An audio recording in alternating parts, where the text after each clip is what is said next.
bueno, soy yo y es mi auto. Hace más o menos un año y medio decidí que era momento de cambiar mi auto anterior y lo comenté en la agencia, y el director general de cuentas, que se llama Mario Macri, que le interesan y le gustan los autos más que a mí, me dijo, hay un nuevo modelo de Suzuki que está buenísimo, compacto, bárbaro, te va a venir bárbaro, y yo fui y lo compré.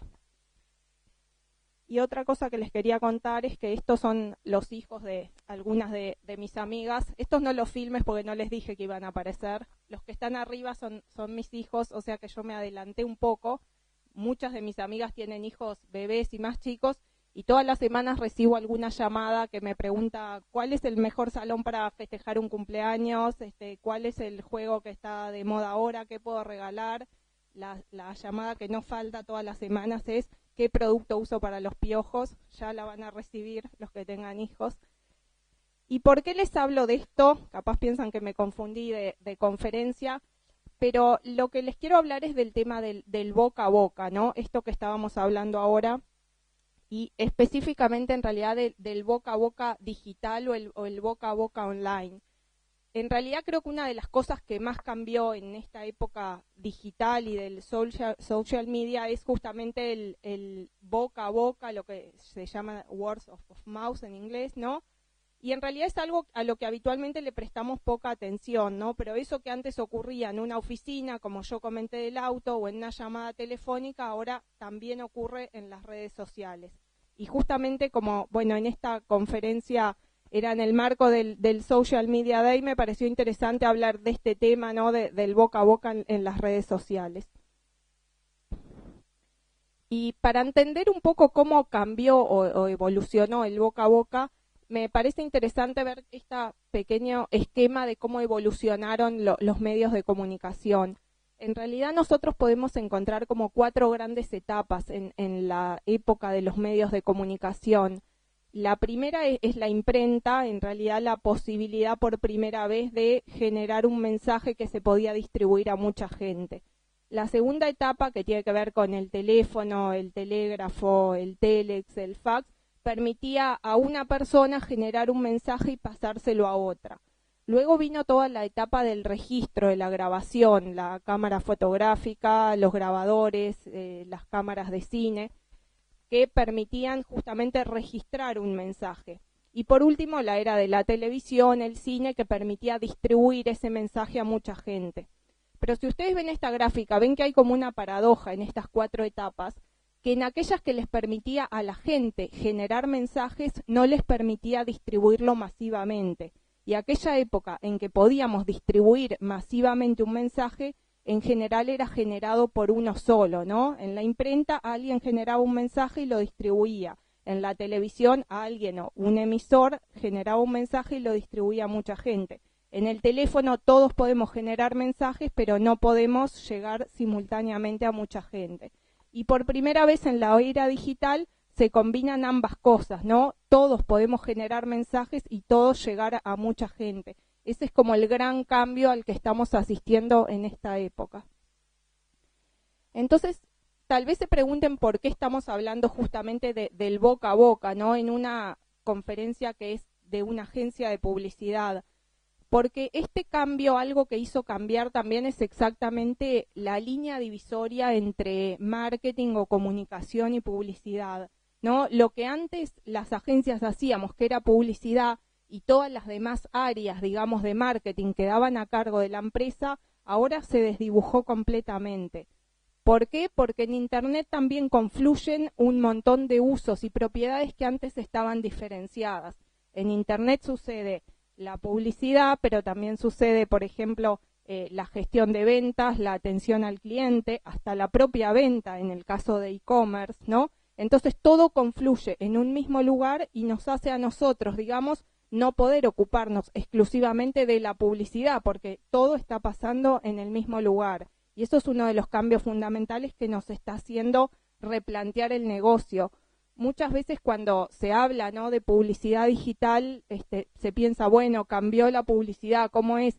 Pero realmente no es tan diferente, por más que tiene características específicas, pautar en Internet que en otros medios, ¿no? Hacer un mensaje y vehiculizarlo en ciertos medios. Lo que realmente es diferente es que ahora justamente no hacemos solo publicidad, sino que nos tenemos que empezar a meter en diferentes áreas del negocio y de la empresa y del marketing. Y para eso traje un videíto para visualizar esto.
Traje este ejemplo porque me parece súper gráfico, ¿no?, de cómo las agencias de publicidad están cambiando su función. Esto lo hizo una agencia de publicidad, creo que fue en Singapur, y muestra que se mete hasta en el punto de venta, en el código de barras del producto, ¿no?, cosas que hace 5, 6, 8 años, 3, era impensable que la agencia de publicidad iba a estar presente, digamos, en ese momento de la comunicación.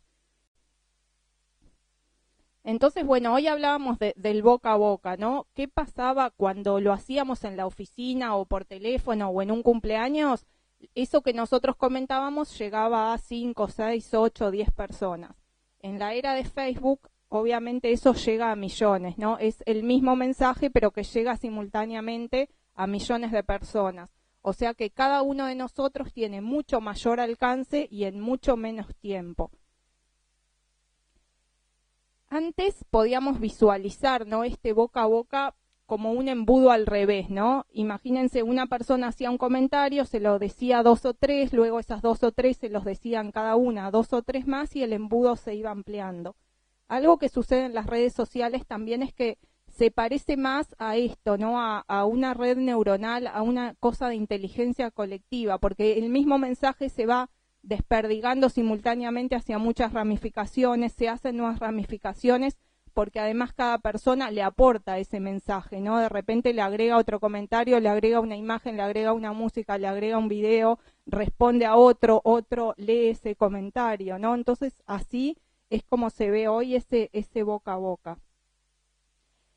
Y para mí lo más relevante no es solo que llegamos al mismo tiempo a muchísima gente, y que cambia ese boca a boca, sino que en realidad esas palabras no se las lleva el viento, como pasaba de repente telefónicamente, sino que permanecen en la red, dando lugar a esto que de repente ustedes vieron o escucharon hablar, el Zero Moment of Truth, ¿no?, una sigla creada por Google, en la traducción sería el momento cero de la verdad, para hablar de ese momento en que cada uno de nosotros decide realizar una compra, como yo cuando decidí que tenía que cambiar el auto, y en lugar de decirlo en voz alta en la oficina, abro la computadora y pongo últimos modelos de autos, auto compacto, autos en Montevideo, y empiezo a hacer mi búsqueda en Internet.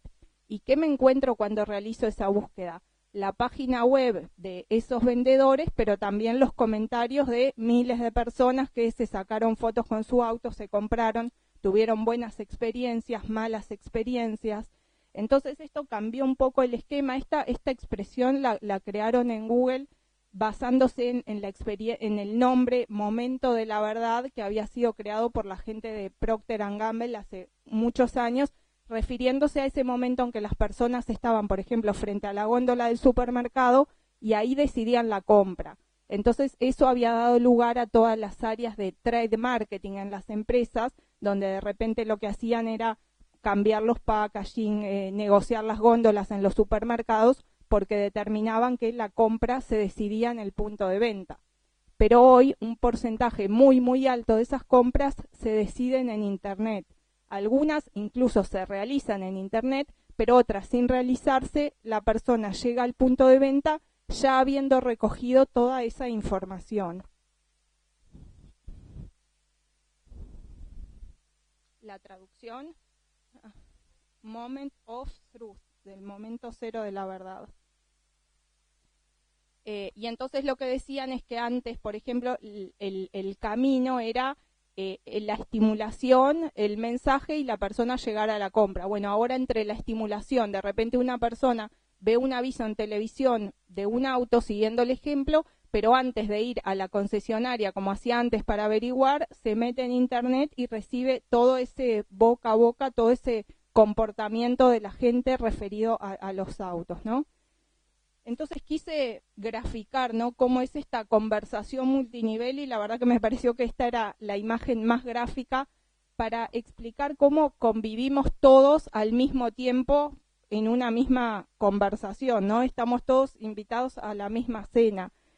En la misma conversación, digamos, confluyen expertos, marketineros, amigos, desconocidos, ¿no?, boicoteadores, negadores, influenciadores. Uno abre las redes sociales y busca información sobre un tema y todo confluye ahí, ¿no?, en el mismo lugar.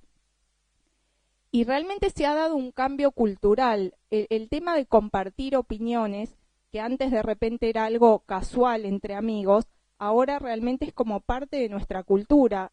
Para la mayoría de las personas, o para muchas, es parte de su vida cotidiana poner información en las redes sociales sobre diferentes temas, y probablemente muchas veces hasta sin ser conscientes de eso. Tal vez yo les pregunto a ustedes si han puesto o acostumbran a poner comentarios y me digan que no, pero de repente si piensan un poquito más, dicen, la otra vez en tal restaurante me atendieron mal y lo comenté, o puse la ropa, digamos, me saqué una foto con tal ropa y otra amiga puso, qué buena que está esa campera, ¿dónde te la compraste? Y vos le contestaste. Es decir, que casi sin darnos cuenta, los que utilizamos las redes sociales estamos todo el tiempo o muchas veces hablando de las marcas y de los productos y de los servicios.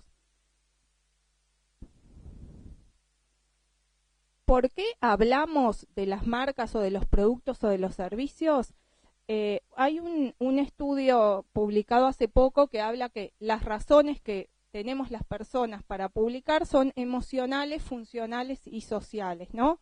Emocionales es porque obviamente algo nos gusta mucho o nos enoja mucho y lo queremos comunicar. Le decimos al otro, mirá qué bueno esto que me compré, o nunca más vayas a este lugar que es espantoso lo que te pasa.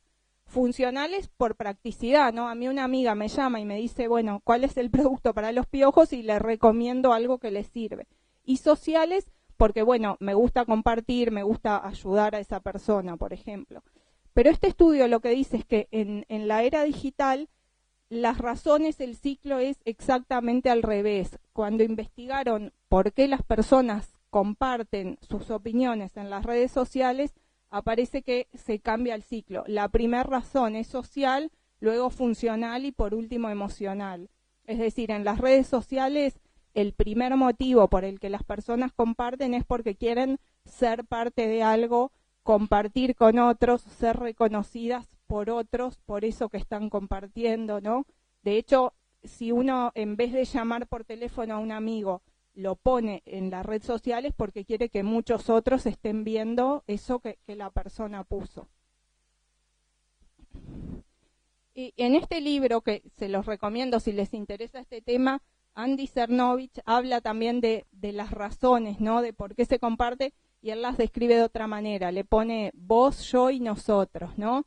En realidad dice, vos, que es tu producto o tu servicio, les diste algo de qué hablar, o les diste herramientas para hablar. Eso en la segunda parte vamos a hablar más de qué podemos hacer nosotros como publicitarios para ayudar a las empresas a generar un boca a boca positivo. Entonces la primera sería vos, la empresa. La segunda, yo, ¿no? ¿Por qué yo compartiría algo? Quiero parecer inteligente o quiero parecer experta en algún tema o quiero tener la satisfacción de ayudar a una persona, entonces comparto una opinión. Y nosotros, esta misma razón social de todos necesitamos sentirnos parte de algo o ser parte de algo.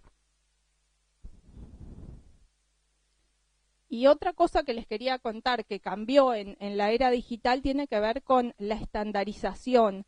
Hoy este boca a boca está como estandarizado. Desde que Amazon empezó a pedir, por ejemplo, puntuaciones por los libros que vendía, cada vez más sitios lo comenzaron a hacer. Incluso hay muchos sitios de e-commerce que están basados en la referenciación como sistema de negocio, ¿no? Por ejemplo, TripAdvisor, Booking, ¿no? Sobre todo lo que salir a comer, sobre todo lo que tiene que ver con el turismo. Ustedes, si se fijan, las recomendaciones están basadas no en opiniones de expertos, sino en opiniones de los usuarios que puntuaron o comentaron. Y la verdad es que influye mucho. Uno a veces, creo que hoy lo tenemos tan naturalizado que a veces no somos conscientes de eso. El otro día una amiga me comentaba que toda la familia se van a ir a Brasil y ya tenían reservado los pasajes y un hotel en un all inclusive, y que la madre, que tiene como 75 años y tiene tiempo, dijo: voy a entrar a ver qué hotel nos vendieron en la agencia de viajes y a ver comentarios, y vio que había algunos que decían, no sé, que las habitaciones eran muy chicas o que hace un año cambiaron los dueños y la comida estaba peor. Y bueno, y realmente presionó a la agencia de viajes y cambió de hotel por comentarios que leyó. O sea que sin conocer, digamos, directamente ese servicio que iba a comprar, igual por la opinión de terceros que ni siquiera conoce, ¿no?, decide cambiar. Y creo que a todos debemos tener cuentos o experiencias o anécdotas de cosas similares que nos han pasado. Entonces yo creo que incluso se da una especie de un nuevo vínculo social que probablemente todavía no esté suficientemente estudiado y dentro de unos años sí esté, donde en las redes sociales desconocidos, mal llamados amigos en Facebook, porque podemos tenerlo como amigos, pero de repente probablemente ni siquiera los conocemos personalmente, con los que de repente lo que compartimos es un interés común sobre un tema, ¿no? Tanto en Facebook propiamente dicho, como en las redes sociales, como en los blogs, perdón, ¿no? Hay muchos blogs de repente tecnológicos, entonces me voy a comprar una computadora, me voy a comprar una cámara de fotos y me baso en la opinión de gente que asumo que tiene intereses similares a los míos, pero que no conozco, pero lo que sí asumo es que esa persona no me va a engañar. ¿Por qué? Porque lo que asumo es que esa persona no tiene ningún interés específico, como la marca o la empresa, en venderme, entonces asumo que me va a estar diciendo la verdad. Y por contrapartida empiezo a dudar de lo que me dicen las propias empresas que gastan miles de millones de dólares en elaborar sus mensajes y distribuirlos a mucha gente tratando de presentar su verdad. Y de repente, frente a una empresa que gastó muchísimo dinero en un mensaje, un comentario, un desconocido que dice: yo que vos ni me la compro, mirá que esa cámara la probé y salen todas las fotos fuera de foco, y de repente uno le hace caso. Entonces hoy los publicitarios nos encontramos en el mundo de las redes sociales, ¿no?, con esta realidad. Las empresas que de repente quieren seguir invirtiendo su dinero como antes en hacer los mensajes, pero que esos mensajes no les sirven a nuestros usuarios. Y otra cosa que sucede es lo que yo llamo la democracia online, ¿no? ¿Por qué? Porque en las mismas redes sociales o en los mismos blogs o en el mismo internet confluyen los mensajes de Coca-Cola y Fagar, que no fue muy fácil encontrar. Ayer el Gaita nos estaba ayudando con la presentación, le dije: poné una botella de fresquita, no apareció. Pero bueno, lo que quiero decir es que antes las empresas también compraban espacios en los medios que costaban mucho dinero.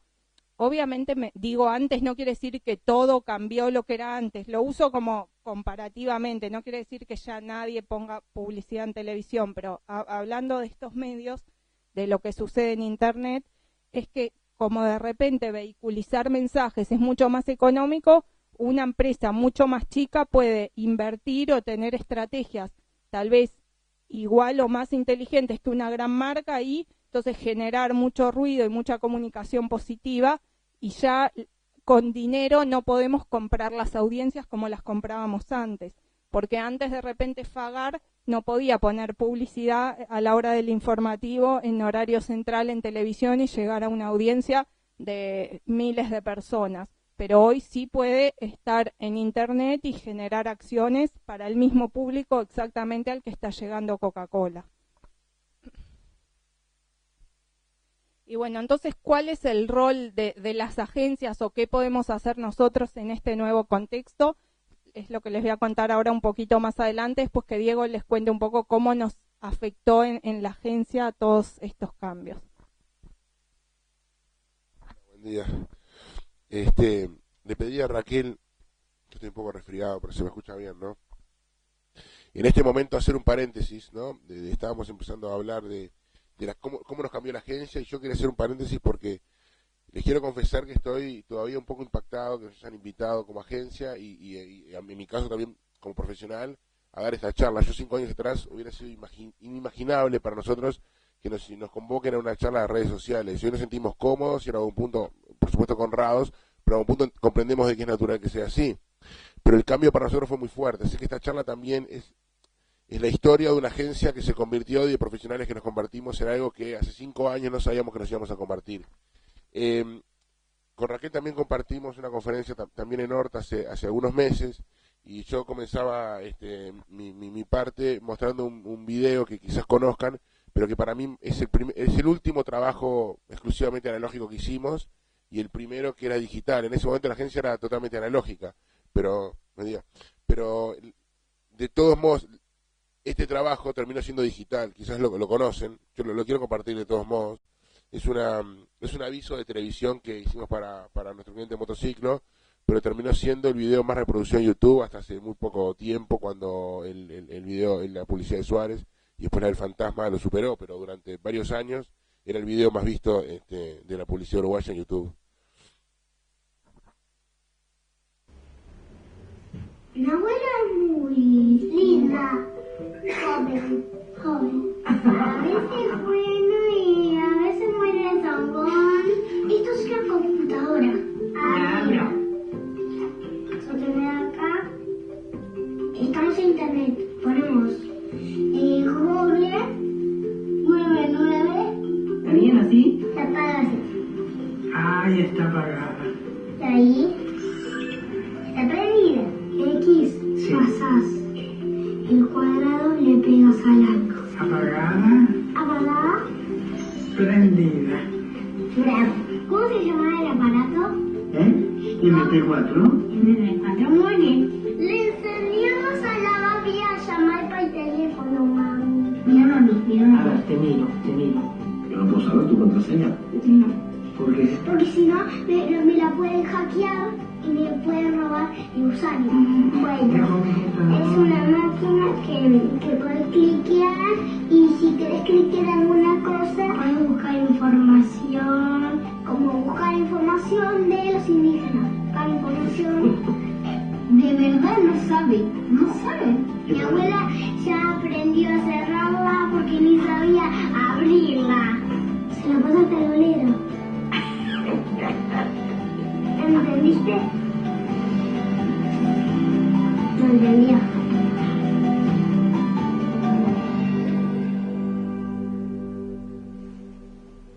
Es hermoso, a mí me encanta el video porque la ternura que tiene un vínculo entre abuelos y nietos es espectacular, y en estos casos nuestra condición para la productora era que lo trabajaran con abuelos y nietos reales, ¿no? Con vínculos reales, y es lo que es. Pero me parece que el éxito del comercial, que se empezó a viralizar de una manera impresionante y lo fuimos descubriendo cómo llegaba a diferentes partes del mundo, era porque en ese momento eso es lo que nos estaba pasando a todos, ¿no? Las generaciones veían de que el mundo estaba cambiando. Y a nosotros en la interna también nos movilizó, porque descubrimos de que algo que habíamos hecho honestamente para la televisión explotaba en las redes sociales, y nos miramos a la cara y al influjo de las personas que más sabían del tema. Raquel en ese momento no era directora digital porque la agencia no tenía departamento digital, pero ella insistía con tenerlo. Pablo Rodrigo, que está acá, que es nuestro director de arte, también es una persona que maneja las dos herramientas con una naturalidad increíble, y también insistía. Y bueno, en un momento nos tuvimos que mirar las caras y decir, tenemos que empezar a trabajar en esto. Yo no sé si este fue el punto de partida exacto, pero me gusta creer de que sí. Ahora, yo esto lo mostré hace 4 meses o 5 meses, y me doy cuenta de que dije algo incorrecto. En realidad esto ya no es lo que está pasando, porque lo que está pasando también es esto. Esta es la página de Comunidad AMEC, que es un cliente nuestro. Si en este proyecto no lo hace con nosotros, o no lo empezó a hacer con nosotros, sino con Electric Factory, es una especie de Facebook interno de Comunidad AMEC, y los afiliados a AMEC son fundamentalmente personas de la tercera edad, y ellos lo tienen para eso. Yo recuerdo que apenas estaba la publicidad de motociclo al aire, la abuela de mi mujer llamó a un curso de computación para adultos y le dijeron, no señora, se acabaron los cursos, desde que está la publicidad de motociclo tenemos todos los cupos llenos. En ese momento la anécdota era reveladora, pero no dejaba de ser graciosa y hasta excepcional. Pero en este momento ya no lo es. Es clarísimo de que el mundo de las redes ya no es exclusivamente generacional. El cambio fue tan rápido que ya llegó a todos los extremos. Es así. Digo, el perfil de internauta, si bien marca que en jóvenes el uso es mucho más asiduo, está totalmente extendido, ¿no? O sea que el cambio es mucho más amplio. Y también es más profundo. En la charla anterior yo señalaba que nosotros nos sentíamos como teniendo un taller en la revolución industrial, ¿no? Un taller textil, y de repente nos explota la revolución industrial y sentimos de que a nadie nos afecta tanto como a nosotros. Y eso también es incorrecto, ¿no? Y si no, repasemos esto. Hace pocos meses se lanza en Uruguay la aplicación Easy Taxi para buscar taxi. ¿Y qué es lo que pasa? Una crisis en el transporte porque hay paro de taxis por despido de telefonistas. Es decir, no hay que trabajar en publicidad para que te afecte esto. Si sos telefonista de 141, te va a pegar más y el recambio es todavía más complicado. O sea que de este tipo de cambio estamos hablando. Absolutamente extendido, absolutamente profundo, absolutamente veloz. Es un cambio que quizás las sociedades no vivían hace varias centurias. Ahora, si bien yo abro el paréntesis porque y señalo la dimensión del cambio, yo les tengo que confesar de que a mí, pero es un tema de vocación personal, y que me parece que también las vocaciones son válidas, siempre me interesaron mucho más las cosas que permanecen que las cosas que cambian, ¿no? Hay gente que tiene fascinación por lo nuevo y hay gente que tiene fascinación por lo eterno, y yo me inclino por esto último. Así que a mí me gustaría en esta primera parte hablar de lo que me parece a mí que no cambió, ¿no? Que también me parece importante, porque muchas cosas cambiaron, pero muchas cosas no cambiaron. ¿Qué es lo que no cambió? Voy a señalar 3 aspectos que creo que no cambiaron. Uno lo señalé la vez pasada, pero me parece importante volver a señalar de vuelta, que es el otro, el vínculo con el otro. La publicidad es comunicación y la comunicación es fundamentalmente el otro, ¿no? Es entender de que nosotros somos puentes y no lugares a los que llegar. Sin embargo, ¿qué ha pasado? Me parece que el desarrollo de la publicidad como profesión nos ha obligado y nos ha hecho a mirar nuestro trabajo como objeto de estudio, ¿no? Hace 20 años o 30 años era muy incipiente el estudio de la publicidad, por ejemplo en Uruguay, y hoy tenemos esta maravillosa facultad que en gran parte se dedica al estudio de la publicidad, pero eso era impensable 50 años atrás. Observar la publicidad, la industria se ha desarrollado de tal modo que hay premios especializados, foros especializados, revistas especializadas, por supuesto páginas de internet especializadas, y los publicistas continuamente vemos nuestro trabajo, analizamos nuestro trabajo, hablamos sobre nuestro trabajo. Y eso ha hecho, en mi opinión, que muchas veces nos volvamos autorreferenciales y perdamos de vista cuál es realmente el origen de nuestro trabajo y la necesidad de nuestro trabajo. Y la necesidad de nuestro trabajo es conectar con el otro, ¿no? Y eso a veces produce, por ejemplo, cuando vemos publicidades que son incomprensibles para la gente o que hacen referencia a chistes que solo los publicistas entendemos. O se establecen 2 tipos de criterios: la publicidad que consideramos buena para todos y que es efectiva pero no es buena, y es una cosa rara que sea efectiva pero no buena, cuando de lo que se trata es de efectividad, cuando la creatividad precisamente viene a facilitarnos para ser más efectivos, no para agregar un galón a nuestras hombreras, no sé. Y a mí me parece que el vínculo con el otro, con el mundo digital, no solamente permanece, no solamente sigue siendo importante, sino que esto se exacerba. ¿Por qué lo digo? Porque no puede haber un caso digital interesante si el otro no participa. Lo digital es precisamente lo bidireccional, y lo inmediato de lo bidireccional, ¿no? En el caso del emisor y el receptor, pero como comentaba Raquel, en realidad lo digital se ramifica en forma infinita, ¿no? Pero es el otro participando todo el tiempo. Entonces no puede haber un caso digital que no tenga el otro participando. O sea, por tanto, eso no solamente no cambia, sino que se reafirma. Nosotros eso está en la esencia del modo de trabajo nuestro, y por tanto seguimos pensando de que ese seguía siendo el foco. Ahora, cuando uno observa al otro, ¿no? Cuando uno observa al otro, cuando uno observa los casos y trata de entender por qué los casos digitales son exitosos, uno también se da cuenta de que también las cosas tampoco cambiaron tanto, que finalmente las esencias humanas no son tan diversas. Es decir, desde siempre nos gustaron escuchar historias, ¿no? Por ejemplo, alrededor del fuego o ir al teatro en Grecia. El humano escucha historias, es es una herramienta que le sirve para comprender lo que le ocurre, para hacer catarsis, ver en el otro lo que le pasa a uno, ¿no? Son mecanismos que se vienen repitiendo. A lo largo del arte, de la historia del arte, por ejemplo, es también posible ver muchos cambios en las temáticas y también en las formas, ¿no? Es indudable que hay cambios en la historia del arte, hasta en el fin del arte, ¿no? El arte en su momento tuvo algunos fines propagandísticos o religiosos o rituales, y hoy tiene fines exclusivamente artísticos o más vinculados a la industria del entretenimiento. O sea que la industria del arte, en la historia del arte va cambiando, ¿no? Algunas cosas. Pero también es posible establecer hilos, ¿no? Y ver cómo hay cosas que permanecen, y de repente leer una obra escrita hace 300 años y decir, esto me está pasando a mí, nos ha pasado a todos, ¿no? Y las grandes obras maestras, uno dice, esto sigue tan vigente como antes. Y bueno, se trata de que las cuestiones más profundas de lo que nos pasa en realidad no han cambiado tanto, ¿no? Yo lo conversaba ayer con mi psicoanalista y coincidíamos de que en realidad es todo mucho más básico. Lógicamente, las redes le ponen una nueva plataforma a esto, pero observar al otro también nos permite comprender de que hay muchas cosas que siguen siendo igual, y tener la sensibilidad para comprender lo que nos sigue importando profundamente sigue siendo una herramienta importante.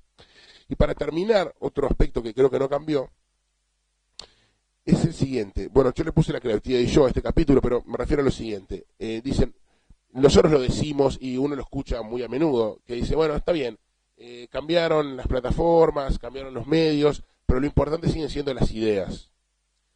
¿Qué quiere decir eso? ¿Qué quiere decir lo importante siguen siendo las ideas? ¿En qué sentido no cambió las cosas que lo importante siguen siendo las ideas? ¿A qué nos referimos? Yo la interpretación que hago es la siguiente. Los mecanismos, los procedimientos para hallar una idea siguen siendo los mismos. Y me refiero a lo siguiente. Lógicamente, para tener una idea, uno debe comprender el mundo en el que se mueve. Si uno tiene que pensar una idea para redes sociales, es no solamente conveniente, sino es imprescindible conocer profundamente el funcionamiento de las redes sociales. Es un funcionamiento que nosotros no conocemos, es nuevo, debemos conocerlo, y cuanto más conozcamos, más herramientas vamos a tener para poder producir un mensaje relevante o algo creativo. Eso es indudable de que las nuevas tecnologías nos obligan a nuevos conocimientos. Sin embargo, también es cierto, y esto lo van a comprobar en vuestras propias vidas, que nosotros somos creativos realmente cuando nos conectamos con nosotros mismos. Eso es así en todos los casos, ¿no? En nuestras pequeñas actividades, ¿no? La creatividad en realidad a veces parece tortuosa, pero en el momento en el que sale la idea, en ese momento fluye bien. Sentimos de que algo se produjo naturalmente, que no podemos explicarlo un segundo antes cómo lo vamos a hacer, y algo ocurrió. Estamos en la cocina, tenemos 3 ingredientes, y de repente hacemos tac, tac, tac, y apareció algo fantástico que solo nosotros podemos hacer. Es un pequeño gesto de creatividad casero. Menciono ese por mencionar cualquiera, pero todos hemos vivido ese tipo de experiencias. Y están vinculadas a lo que somos como personas. La creatividad, no hay duda que solo es posible. Yo no sé cómo repetir, cómo tener una idea, no lo tengo claro. Pero sí tengo claro de que es imposible tener una idea si yo no estoy conectado conmigo mismo, con lo que me gusta, con lo que soy, cuando puedo expresar en lo que hago lo que soy. Eso indudablemente es así. Y en ese sentido, eso no cambió. Entonces nosotros como empresa, y esto lo conecta a lo siguiente, nosotros como empresa nos veíamos obligados a ser honestos con nosotros mismos para poder producir también ahora, en la época de las redes sociales, mensajes relevantes sin dejar de ser quien éramos. Yo pongo el siguiente ejemplo. Miren, esta es una foto que tomé el viernes pasado. Y lo conecto con el comercial de los abuelos, pero ahora agregué la foto de mi hijo, ¿no? Esa es mi abuela. Mi abuela tiene 101 años y va a cumplir 102 en diciembre. Atención. Es una experiencia impresionante, ¿no? Poder convivir con una persona de esa lucidez y de esa edad, ¿no?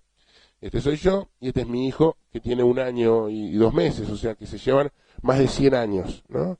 Es natural de que él es nativo de la era digital. Para él las redes van a ser tan obvias como para mí lo fue ya ni la televisión, porque yo he visto el pasaje del blanco y negro de color, como para mí fue la radio. Para mí la radio nunca fue tecnología, honestamente, tampoco es un auto y tampoco un edificio. Nunca entendí que eso era tecnología. Tecnología eran cosas más complejas. Para él, Internet nunca va a ser tecnología, es tan obvia como la mamadera, ¿no? Y ella, pertenece justamente al mundo que viene anterior, y nosotros en la mitad, ¿no? y de ella aprendí muchas cosas, ¿no? Pero en este caso quiero tratar el tema. Lo que es claro es que si bien mi hijo es nativo del mundo digital, yo soy inmigrante. Y ella puede enseñarnos bien a ser inmigrante porque ella es inmigrante. Ella viene de acá. Esta es una ciudad, en ese entonces en Polonia, ahora es Lituania, se llama Vilna, bueno, fue totalmente arrasada, o sea que de esto no queda nada, pero ella vivió en este mundo y ella vino con unos 18 años. Entonces, para aprender un poco cómo integrarme en un mundo que es absolutamente nuevo para mí, no es una mala elección ver cómo ella se ha integrado en un mundo que es absolutamente nuevo para ella, ¿no? Y una cualidad que ella ha tenido, ella ha aprendido mucho, habla muy bien español, caminaba por las calles de Montevideo como si fueran las de su ciudad natal, comprendió rápidamente la cultura, pero ella nunca olvidó quién era, ¿no? Ella nunca olvidó quién era, ni nos lo dejó decir a nosotros, ¿no? Y eso fue clave, me parece a mí, para hacerse valer en cualquier mundo, ¿no? Y eso yo lo tengo claro y lo aprendí de ella. Y me parece que también es la elección que uno tiene que tener cuando a uno le cambian el mundo, pero uno no puede dejar de ser quien es. Y nosotros como agencia nos hemos reconvertido, pero no hemos cambiado al 100% en el sentido que nos negamos a dejar de ser quien somos. Nosotros tenemos una agencia de publicidad, somos un equipo que trabaja en publicidad y que le gusta la publicidad. Analiza las cosas de una perspectiva publicitaria, ese es el enfoque que le damos cuando llega un problema, el del diagnóstico que hacemos, e intentamos tener una solución creativa que tenga una respuesta efectiva. Y ese enfoque, ese modo de vivir las cosas no ha cambiado. Hemos incorporado especialistas en estas nuevas tecnologías.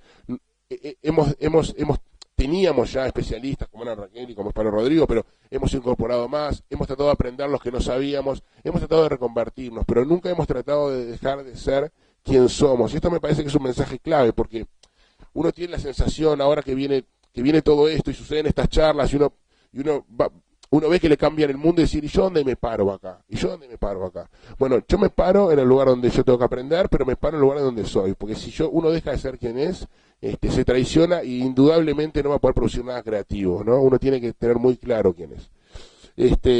Bueno, esto con respecto a lo que yo creo que no cambió y que nosotros no cambiamos, y después de Raquel quiero decir que sí cambiamos. Bueno, yo continuando un poco con lo que hablaba Diego, lo que voy a tratar es de contarles cómo intentamos en la agencia, digamos, hacer confluir justamente estos nuevos conocimientos, ¿no? Lo que vimos que fue cambiando en las redes sociales. Me interesa también hablar más del comportamiento humano. Vieron que cuando yo hablaba un poco de las cosas que cambiaron, nunca hablé desde el punto de vista tecnológico, ¿no? De esta herramienta, porque esto, la verdad que eso va a pasar. Hoy la tecnología es esta y mañana es otra, ¿no? Siempre nos interesó ver y analizar los cambios mucho más desde el punto de vista del comportamiento humano, porque como decía Diego, eso es lo que nos puede permitir conectarnos.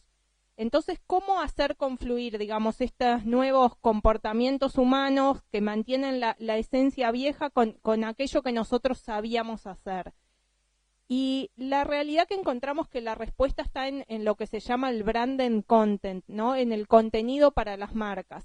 Y yo puse esta imagen porque el contenido para las marcas, que hoy se llama branded content, Pipe el otro día contó que fue a una conferencia y que en un momento el conferencista dijo, y ahora la placa que no puede faltar en ninguna conferencia de hoy día, branded content, porque es como que está de moda ahora de repente hablar de los contenidos.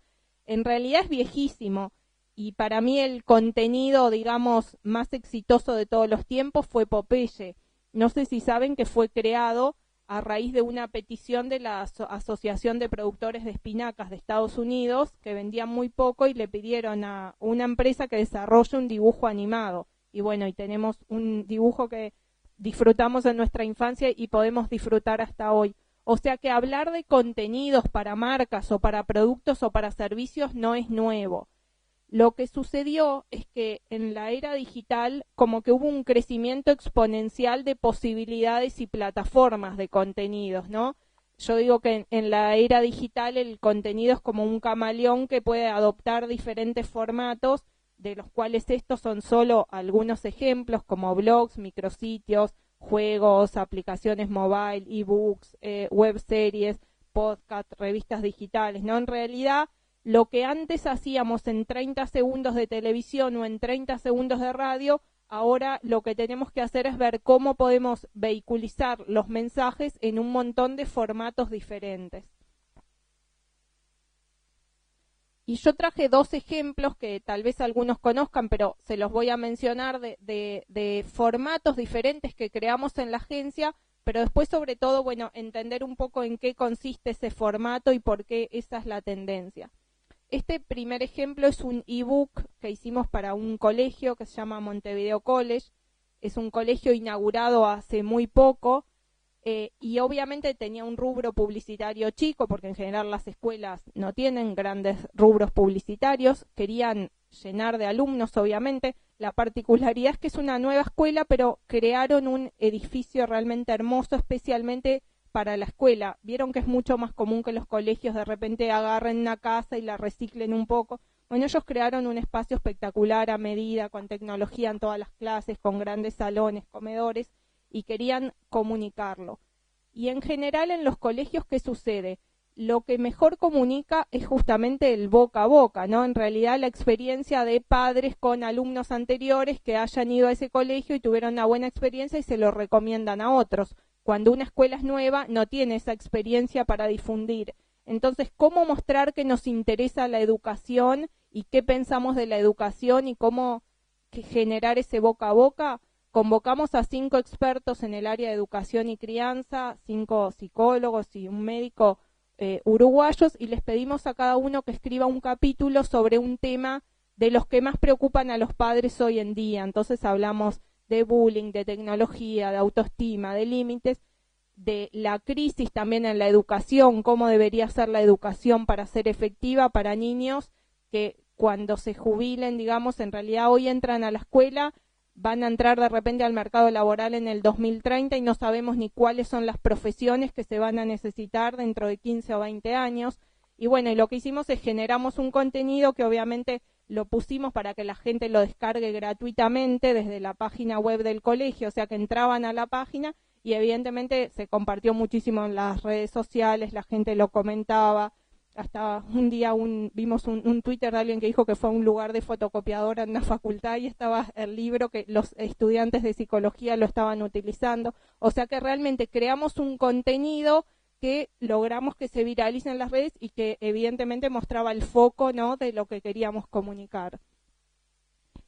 Y el otro ejemplo es una aplicación mobile para nuestro cliente Urufarma, cuya una de sus líneas de negocios principales es la anticoncepción femenina, que en un momento nos dijo, yo quiero acercarme a las chicas jóvenes, a las que van a tener sus primeras relaciones y empiezan a tomar anticonceptivos, y siento que hoy cada vez están menos expuestas a los medios y lo que hacen todo el día es estar con su celular en la mano. ¿Qué podemos hacer? Y surgió la idea de hacer esta aplicación que se llama No Te Olvides, que les recuerda cada día la toma de su pastilla anticonceptiva, la pueden configurar según si son 21 comprimidos, 28, el tipo de anticonceptivos, pueden agendar las consultas al ginecólogo, pueden ver las farmacias más cercanas donde comprar los productos. Entonces, un contenido, algo absolutamente relevante también relacionado con el producto, no invasivo, que las personas deciden descargarse por su cuenta. ¿Por qué esta realidad les hablo de contenidos que las personas eligen descargarse o eligen ver? Porque en esta nueva era, yo también digo que tu audiencia es Wall-E, ¿no? En realidad, dónde está tu audiencia es casi imposible de saber porque está absolutamente desperdigada y diseminada y ya no está nucleada en torno a un medio como la televisión o la radio o el diario de los domingos o el diario central, que si bien todavía siguen teniendo grandes audiencias, también hay un grupo de gente que es cada vez más difícil de encontrar. Entonces, si no podemos encontrar a Wall-E, lo que tenemos que hacer es que Wall-E venga a nosotros, ¿no? Generar algo suficientemente interesante para que Wall-E venga y crear nosotros nuestra propia audiencia. Entonces vamos a hacer como un repaso, un resumen de algunos puntos de por qué sentimos que el camino es el branding content y lo que tenemos que hacer es básicamente contar esas historias, como decía Diego, que antes contábamos en pocos segundos en un anuncio de publicidad, encontrar cuál es la forma ahora más adecuada y que nos exige obviamente ser mucho más creativos porque hoy tenemos mucho más formatos y mucho más opciones y aparte integrar esos nuevos conocimientos para que esos nuevos formatos los podamos hacer de manera efectiva, porque les hablo de una aplicación mobile, pero obviamente la primera vez que en la agencia nos enfrentamos a hacer una aplicación mobile nos tuvimos que encontrar los proveedores, encontrar los programadores, encontrarnos con problemas que no te imaginas que te vas a encontrar. Por ejemplo, las farmacias, ¿no? Que las teníamos seteadas en el Google Maps, cuando aparecían en el celular aparecían en África, por ejemplo. Obviamente no podíamos sacar a la calle una aplicación, o sea que algo que pensamos que iba a ser automático de 900 farmacias, taguearlas automáticamente, las tuvimos que hacer, ponerle las coordenadas manuales una a una para que funcione en la aplicación. Y les cuento eso como anécdota de lo que nos pasa es que también crecieron las posibilidades y crecieron los problemas. ¿Sí? Aplicación mobile, aplicación para celular, digamos, disponible para iPhone o para celulares Android. Sí, sí, sí, como una aplicación que te descargas de las tiendas, digamos, de Android o de iPhone. Entonces les contaba un poco por qué el camino es hasta esta variación de contenidos. Primero porque desapareció la tiranía de tiempo y espacio, ¿no? Hasta hace un tiempo nos encontrábamos con que los publicitarios teníamos que tratar de reducir y cuando presentábamos el tape de 40 segundos nos pedían, no, por favor, que sea de 20 o de 15, ¿no? En realidad hoy el espacio es casi gratis. Para mí poner una web series de videos de media hora en internet es casi gratis. O sea que nos cambió la paradoja y la forma en que veníamos trabajando. Por otro lado, estamos en la era post-interrupción, ¿no? Antes, como decíamos, los mensajes le llegaban a personas que estaban viendo otra cosa, las interrumpíamos y le poníamos nuestro mensaje. Pero hoy el consumo de contenidos es mucho más libre y voluntario y las personas ven lo que quieren y cuando quieren. Entonces, si lo ven cuando quieren, no las puedo interrumpir para mostrarles mi mensaje. Ellas les tengo que proveer algo que estén dispuestas por su propia cuenta a querer consumirlo justamente como quieran y cuando quieren. Luego, por este concepto que veníamos hablando de la viralización, si yo ya no tengo una audiencia para alquilar, como antes, ¿no? Que entonces la alquilaba a ciertos medios y la tengo que crear esa audiencia, necesito que la gente comparta esos contenidos y de esa forma crear mi audiencia. Cada vez que una chica le cuenta a una amiga que se bajó la aplicación y descargate la que está buena, yo genero un integrante más, digamos, de mi audiencia y genero nuevas descargas para esa aplicación. Y la gente solo comparte aquello que le resulta bueno o relevante. Entonces, si no le doy un contenido de calidad, no lo va a compartir. Y luego hablamos también de la necesidad de reconocimiento. ¿Se acuerdan que hoy hablamos de los motivos por los que la gente comparte cosas en las redes sociales?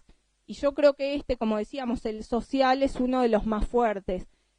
La gente quiere ser reconocida por ello que comparte. Entonces quiero poner algo que mis amigas digan, ¿viste qué bueno lo que puso Raquel? No por algo que considere malo. Entonces el contenido de calidad ayuda a ese reconocimiento. El otro día, justo en el Social Media Day, una periodista del País ponía un ejemplo de una nota, la típica imagen de, no sé, el perrito amoroso que fue encontrado en una esquina y que en realidad la imagen era una foto muy linda de un perrito, fue compartida como 500 veces y la nota leída como 1000 veces.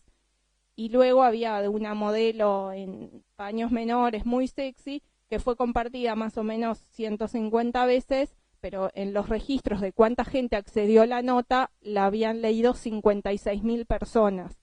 ¿Qué quiere decir? Que no todo lo que nos gusta lo compartimos, porque de repente no es políticamente correcto compartir esa nota y que los demás digan, mirá qué cholulez o qué boludez lo que está leyendo, pero sí entro a leerla.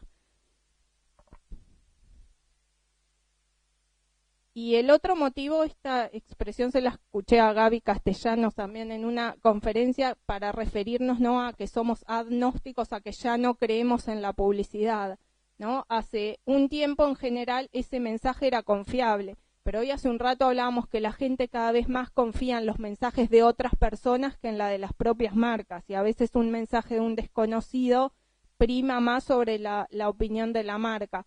Entonces, cuando la marca provee contenidos, como este ejemplo del ebook o de la aplicación, no estoy hablando directamente desde un lugar egocéntrico, sino que estoy hablando mucho más desde el otro, como decía Diego, ¿no? Desde las necesidades del otro. Ese contenido va a ser de calidad siempre y cuando contemple las necesidades del otro y sea útil para el otro, y no sea la marca hablando desde sí misma, soy bueno por esto, soy perfecto por esto. Y también el contenido yo creo que es como una evolución natural de lo que ha sido la publicidad y la comunicación. Hace muchos años la publicidad era: compre este producto que es fabuloso y resuelve todos los problemas de su vida, ¿no? Si miramos diarios antiguos de la década del 20, del 30, los anuncios decían eso. Luego se empezó a hablar de la personalidad de marca, ¿no? Entonces ya no tengo que decir, sino que tengo que mostrarme honesto, tengo que hablar de mis valores, no solo de mis aspectos funcionales. Y en realidad, después que hable de mis valores, lo que tengo que hacer es mostrarlos. Y mediante los contenidos lo puedo hacer. Si yo hago la aplicación para las chicas jóvenes, les estoy diciendo mucho más directamente que me interesa sus problemas y lo que les sucede, que si se los digo con un mensaje tradicional. Entonces creo que el contenido también es como una evolución natural de hablar de lo que hace la marca, la personalidad de marca, a mostrar cómo es verdaderamente esa marca o esa empresa. Luego les quería comentar el concepto de burbuja virtual, que me parece absolutamente relevante y que no somos muy conscientes de él. Habitualmente todos sabemos que en Internet hay un mundo de contenidos y de información, y tenemos como la fantasía de que vemos lo que queremos y cuando queremos, con eso que decíamos.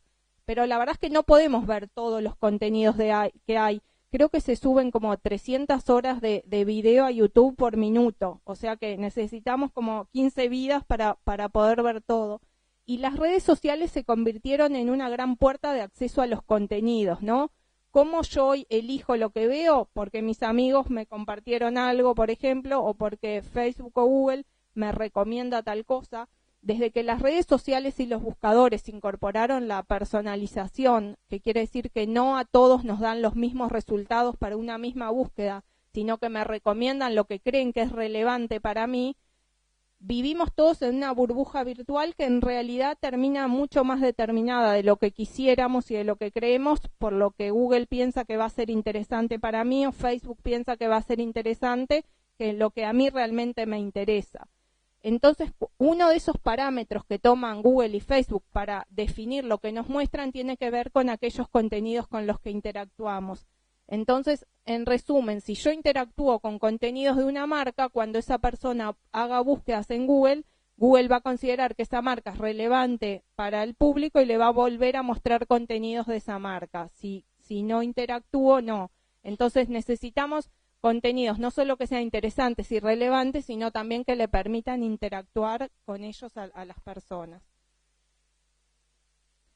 Y luego la necesidad de crear, ¿no? Diego hablaba de la creatividad y por qué las marcas van hacia los contenidos, porque la necesidad de crear en realidad sigue existiendo absolutamente en todos los seres humanos, no solo en los que trabajamos específicamente en marketing y publicidad, en todas las personas, y de hecho hoy está haciendo un camino desde el cual los artistas vuelcan sus creaciones. Alguien tiene que financiar las creaciones de las personas. Y si no las banca el Estado a través de sus departamentos culturales o las propias personas, en muchos casos las terminan financiando las marcas, ¿no? Entonces hay miles de casos de que a raíz de propuestas artísticas las marcas las toman de alguna manera y las terminan transformando en contenidos para las empresas. Y por último, para mí el aspecto relevante relacionado con los contenidos tiene que ver con que los problemas actuales de las personas en general ya no se solucionan con cosas, ¿no? Sino que se solucionan de otra manera. Los problemas hoy están mucho más relacionados con la capacidad para generar y sostener vínculos, con la autoestima, con la autoexpresión. En general, por lo menos en los países occidentales, con un nivel medio hacia arriba, tenemos todos los bienes y servicios que necesitamos para vivir, aunque a veces vivamos con la fantasía de que no y que nos gustaría la próxima tele o el próximo auto. La realidad es que para vivir tenemos todo lo que necesitamos y nuestros problemas pasan mucho más por otro lado. Entonces, cuando las marcas se acercan a la gente en los lugares donde realmente tienen sus problemas, terminan generando un engagement y un vínculo mucho más cercano y las terminamos eligiendo por eso, ¿no? El ejemplo este que les contaba de la aplicación de Urufarma, nosotros habíamos hecho varios focus groups y las chicas contaban que uno de sus problemas era acordarse de tomar la pastilla y cómo hacían para acordarse. Entonces las ayudamos a resolver un problema. Si hablan con cualquier padre con hijos chicos, le van a decir cuál es el tema que más te preocupa y uno de los que va a decir es la educación, ¿no? ¿Qué pasa con la educación de hoy que está en crisis? Entonces, hacer un producto que ayude a los padres a analizar ese tema es mucho más relevante para ellos que un producto concreto. Y bueno, entonces, para cerrar mi parte, creo que esta nueva realidad, que tiene mucho de nuevo y mucho también de viejo, es un gran desafío, pero también es una oportunidad y sobre todo una responsabilidad. Me gusta destacar este concepto porque también en la otra época, digamos, estaba mucho más claro lo que era publicidad y comunicación y la que eran otras áreas de nuestra vida y otros contenidos culturales que consumíamos, ¿no?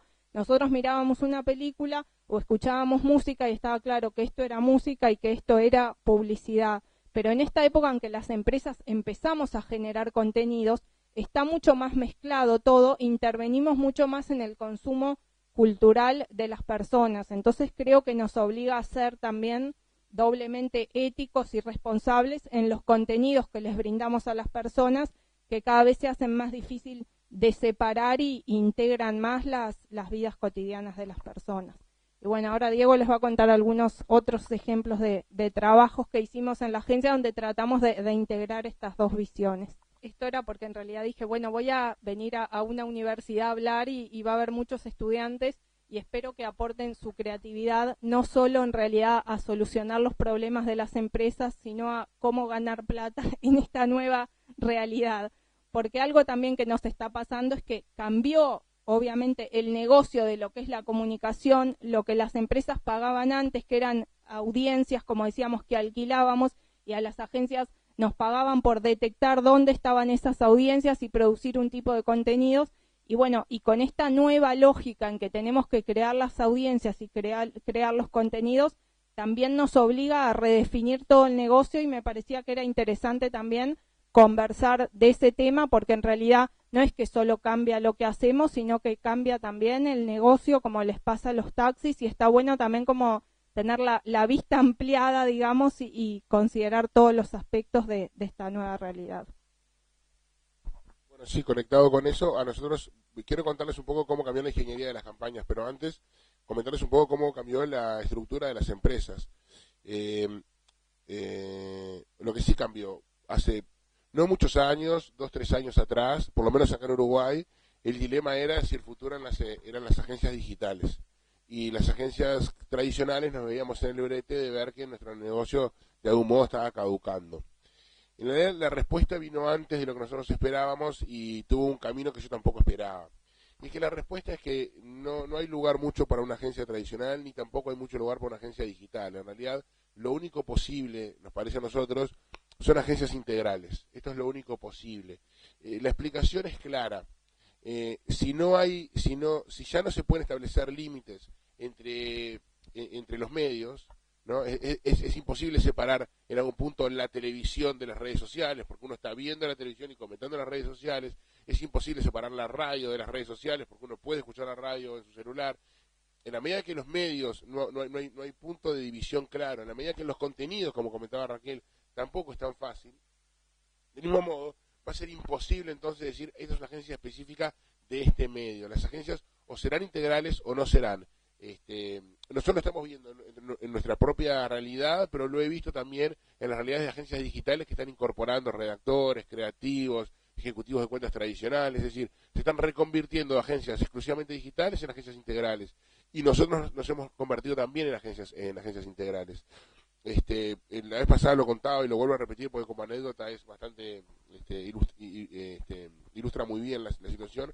Fui a visitar la agencia de un amigo en España, es una agencia importante, muy cerca de la Puerta de Alcalá, divina, un piso entero así. Me dice, y todo eso es todo digital. Digo, qué fantástico. Yo abría los ojos porque me da cuenta de lo lejos que estaba. Después fui a visitar a un amigo alemán, que tiene una agencia en la ciudad de Essen. La tiene también, y le preguntábamos, le digo, hola, ¿y dónde está tu departamento digital? Me dice, yo no tengo departamento digital. Todo es digital. Y todo no lo es al mismo tiempo, ¿no? Bueno, estamos un poco lejos de España y todavía más lejos de Alemania, pero en realidad ese es el camino. No hay límites claros.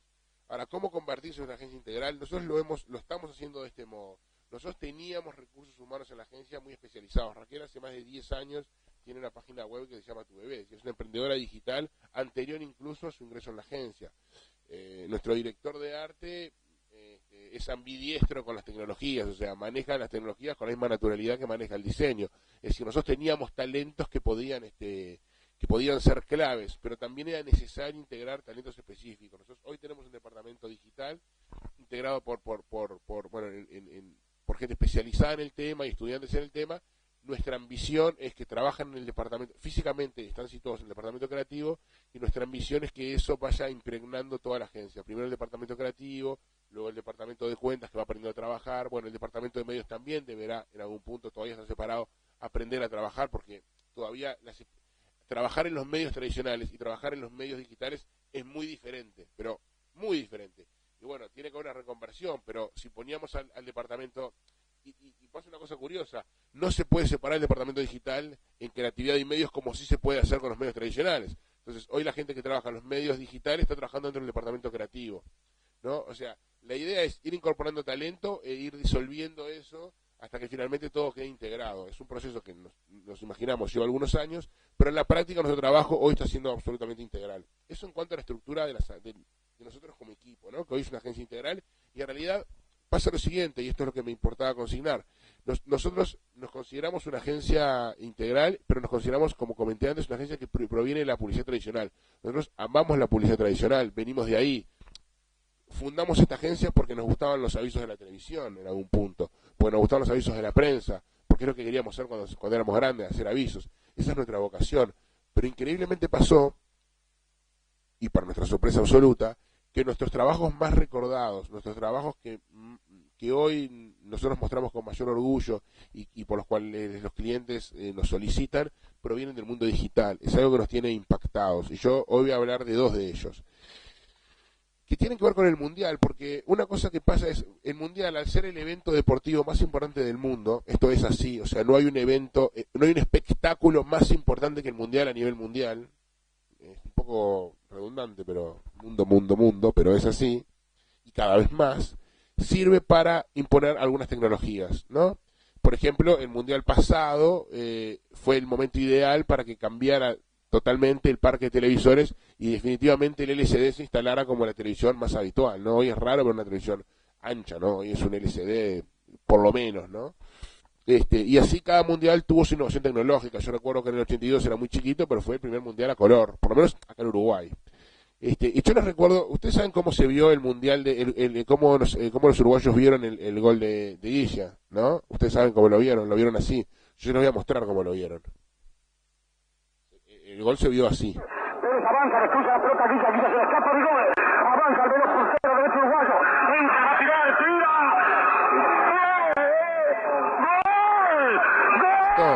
Acá nos tenemos que era campeones del mundo, así. La imagen viene después, esto es esto, ¿no? ¿Cuánto cambia la percepción? ¿Cuánto cambia la percepción de un evento de acuerdo al medio? Podríamos tener otra charla aparte, pero bueno, lo pongo como ejemplo de lo que, cómo nos condiciona el medio, cómo vivimos el espectáculo.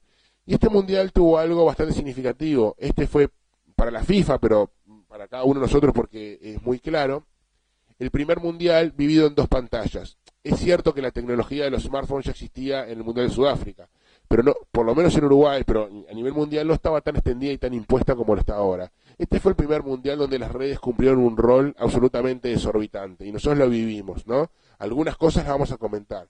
Y me importaba señalar eso y comentar estas dos campañas del mundial que trabajamos en la agencia a la luz de esa realidad, ¿no? Cómo funcionaron dos campañas mundiales para un mundial que tiene como particularidad la función de la red social.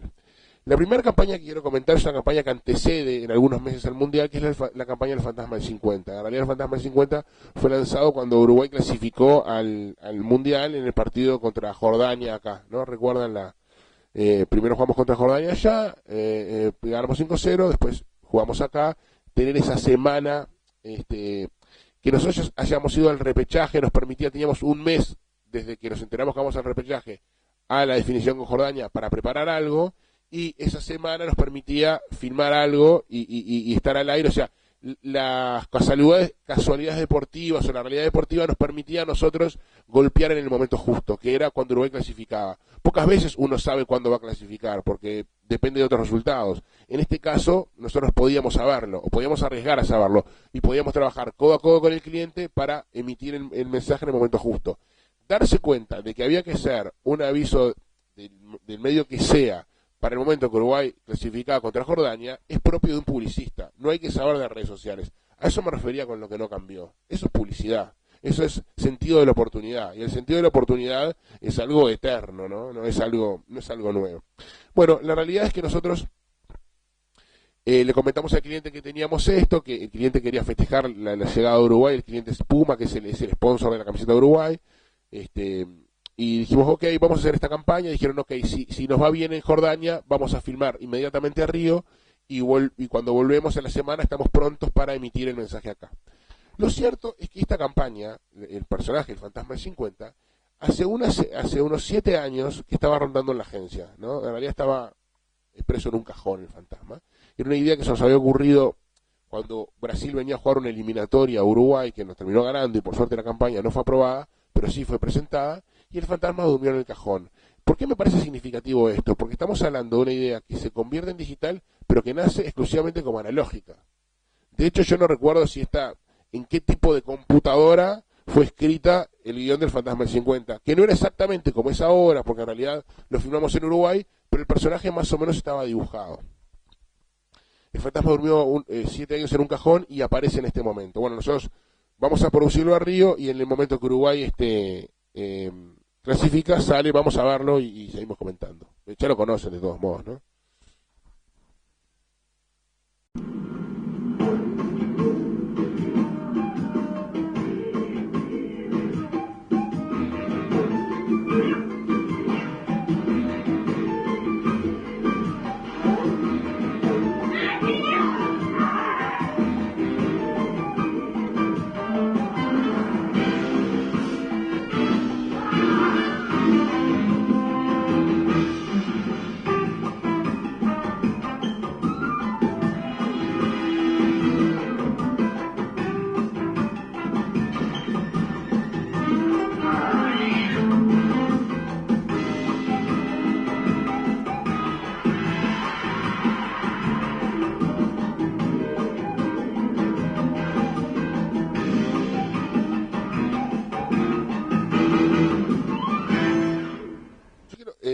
Yo quiero confesar una cosa. Cuando nosotros presentamos la idea, estábamos tan pendientes de otros aspectos, como por ejemplo la posibilidad de hacerlo en Río, la posibilidad de que se haga, el deseo de que se haga. Estamos atentos a tantas cosas que se nos había pasado un poco desapercibido la importancia que iban a tener los medios digitales en esta campaña. Fue el cliente, fue Puma, que nos dijo, está bien muchachos, vamos para adelante, está todo bien, la idea está buenísima, pero por favor, este dinero que tienen destinado para esto, me lo ponen en medios digitales. Es el cliente que nos dice eso. Nosotros decimos, claro, tenés razón, no nos habíamos dado cuenta. Esto es así, me importa confesarlo porque fue así. Y le creamos una página de Facebook y una página de Twitter. Lo que tampoco nos habíamos dado cuenta es que la campaña era sobre todo una campaña digital. La campaña se lanzó del siguiente modo. Nosotros habíamos puesto en la transmisión en BTV un banner con el hashtag del Fantasma del 50, con la dirección del Fantasma del 50, @Fantasma del 50. Y el relator Rodrigo Romano que decía, bueno, clasificamos, no se pierdan este video, y ahí lo lanzamos. Ese era en realidad, desde el momento que se nos ocurrió la idea, ese era como nuestro momento, ¿no? Era el momento que nosotros queríamos impactar, y estamos focalizados en eso. Lo que no nos damos cuenta es que esta campaña, o sí nos damos cuenta, pero no del todo no éramos del todo conscientes cuál era el alcance de esto, es que esta campaña iba a impactar en Brasil, y si iba a impactar en Brasil, iba a impactar en el mundo, y si iba a impactar en el mundo, iba a volver a impactar a Uruguay por el impacto que había tenido en el mundo, porque no hay nada que nos impacte más a los uruguayos que vernos en el mundo, ¿no? Tenemos esa sensación permanente que es un país chico e insignificante, y cuando vemos que algo uruguayo ocurre en el mundo, nos quedamos atónitos. Y ahí nos damos cuenta de la fuerza que tienen las redes. Y pasa una cosa, ¿no? Digo, yo empiezo a mostrar lo que empieza a pasar, ¿no? Y vuelvo a mencionarlo, porque está acá además, pero porque es cierto, nuestro director de arte, como comenté, es una persona que sabe mucho de redes sociales, sabe mucho de tecnología, pero sabe de redes sociales y entiende la publicidad en Internet. Nuestro director de arte durante un mes dejó de diseñar para dedicarse exclusivamente al community manager del Fantasma. El community manager del Fantasma era tan importante para nosotros y era tan complejo hacerlo que solo un especialista lo podía hacer, ¿no? Esa es la importancia que nosotros le dimos. Tuvimos la habilidad para darnos cuenta de que solo los mejores lo podían hacer. Se vistió de fantasma y era todo el día atento a lo que pasaba. Les cuento algunas de las cosas que pasaron. Nosotros tuiteamos este chiste, @Neymar, fantasma del 50. Tuvo tantos retweets, no me acuerdo, ¿cuántos tuvo? No sé. 580, que Twitter nos canceló la cuenta, pensando de que era bullying o pensando de que había spam, algo. Twitter nos cerró la cuenta de Buenos Aires y quiero recordarles que nosotros éramos clientes de Twitter en ese momento, éramos clientes, nos cierran la cuenta hasta que investigan y se dan cuenta de lo que pasa. Cuento también la anécdota que voy a Raquel y le digo, Raquel, es un desastre lo que está pasando. Una vez que metemos un gol en las redes sociales, Twitter nos cancela la cuenta. Me dice, es cierto y no es cierto, porque esto está generando noticia, y esta es la nueva lógica de las redes sociales, generar noticia. La noticia y la publicidad empiezan a tener un límite todavía más difuso. Y ocurre realmente, esto es del observador de ese día, que es el Fantasma del 50, busca explicaciones en Twitter por la suspensión de la cuenta. Lo cual no solamente hace una mención para todo el que entraba al observador del Fantasma del 50, sino que además ponía el Fantasma del 50 en un estatus que no tenía ninguna de las otras campañas, que es en el estatus de noticia, que es el estatus de algo relevante a otro nivel, ¿no? Era algo que nos empezaba a pasar y que nosotros, hasta ese momento, les debo confesar, estábamos también totalmente sorprendidos y la agencia estaba revolucionada. No esperábamos esto. Y empieza a pasar esto. Estas son páginas del mundo. Trajimos una quinta parte o una décima parte de lo que aparece, ¿no? Esto es Argentina, esto es España, esto es, no me acuerdo si era Portugal, esto es Perú, esto es España, esto es Perú, esto es Perú, esto es España, esto es Perú, esto es España, más, ¿no? Más Francia, Fox, México, Argentina, Brasil, la revista Bella, que es una revista de un prestigio impresionante y de un costo enorme si uno quiere publicar, ¿no? Y Bella, éramos noticia en Bella, ¿no? Esto es China. Entonces la agencia descubre que tiene su trabajo en China. Y sobre todo el Uruguay empezó a descubrir que el fantasma estaba en China. La gente sentía, ustedes lo vivieron también, el fantasma estaba en China en algún punto y a nosotros nos impactaba como fenómeno cultural en Uruguay, ¿no? Turquía, Grecia, Viena, Salzburgo, Austria, Chile. No pasa esto.